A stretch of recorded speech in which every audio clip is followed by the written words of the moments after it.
Assessore Telesca, oggi a Muggia si attua uno dei principi della riforma sanitaria.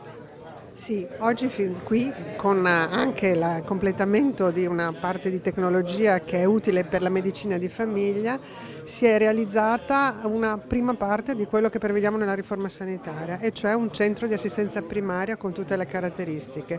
Abbiamo visto i medici di famiglia che lavorano insieme al distretto molto bene. Oggi qui è presente anche una parte ospedaliera, il direttore del Dipartimento di Medicina di Laboratorio, quindi quella integrazione che noi promuoviamo con la riforma per fare un centro di assistenza primaria sul territorio che dia ai cittadini tutte le risposte che servono sul territorio e quindi vicino a casa.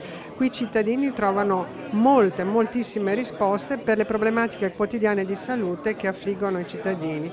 Oggi sono stati anche illustrati i dati di come questo tipo di sanità, quindi con la medicina di iniziativa, possa migliorare proprio la qualità della salute dei cittadini, prevenire anche nella cronicità i problemi acuti. Grazie a lei, direttore.